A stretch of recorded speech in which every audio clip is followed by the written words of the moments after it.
Jennifer Hudson's aunt says the family is in shock after the body of Hudson's young nephew was found yesterday. CBS News correspondent Cynthia Bowers is in Chicago with the latest. Good morning, Cynthia. Good morning, Harry. This is such a sad story, and I know a lot of America is sad over the death of this innocent child. An autopsy will be performed on the body of Julian King today to determine when the little boy died, even as actress Jennifer Hudson and her family continue to ask for both privacy and prayers. In the presence. An emotional vigil was held last night on Chicago's west side at the spot where a white SUV was found with the body of actress Jennifer Hudson's 7-year-old nephew inside. Words can't express how we felt. It just was turmoil in us, and we just cried disbelief. Late Monday afternoon, Chicago police made the announcement everyone feared and no one wanted to hear. We can confirm that the body located inside the vehicle was the body of 7-year-old Julian King. The task of identifying the body of young Julian King fell to his famous aunt. The boy had been missing since Friday when the bodies of her mother, Darnell Donnerson, and her big brother, Jason Hudson, were found in the house where she grew up. The man being questioned in the killings is Julian's mother, Julia Hudson's estranged husband, William Balfour, a man neighbors say has always had a violent streak. He was recently released after serving time for attempted murder. He has not been charged yet, and police have not ruled out accomplices.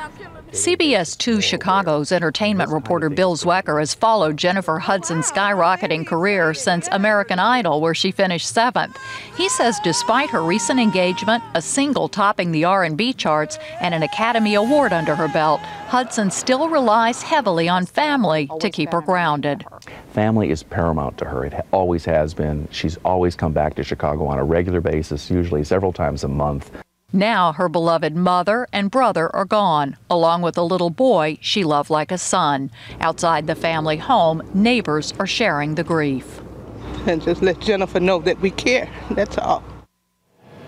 Knowing when the little boy died could go a long way toward determining whether there was one or more people involved in the Hudson family killings, which police now believe was triggered by an argument between Julia Hudson and her estranged husband over, of all things, Harry, an unpaid bill.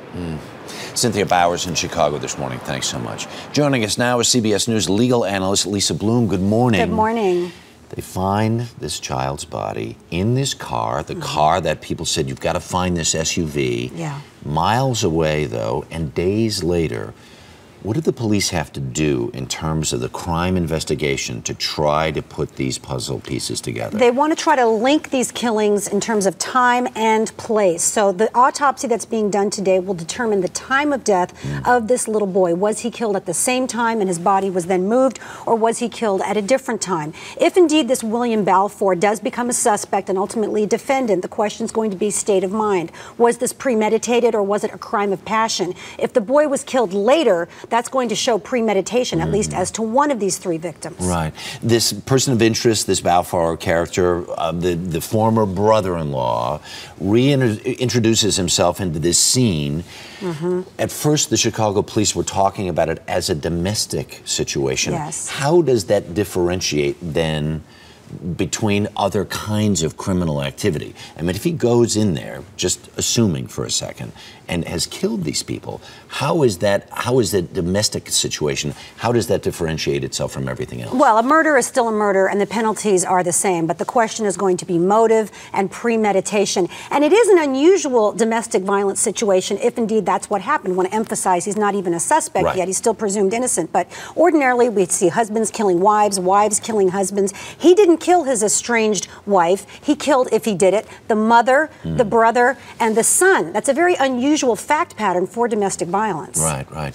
Last but not least, especially in this case, how is it exacerbated that this all involves the family of somebody so famous? Well, it means that the police are going to be looking more closely at it. It means that we are all following it. Media attention always brings more police resources to a crime, and this certainly shines a light on inner city violence, domestic violence. It happens every day. We're looking at it now because it's Jennifer Hudson's family. What a horrible tragedy. And it happens to so many other families every single day. That's right. Lisa Bloom, thank you so much. Thank you.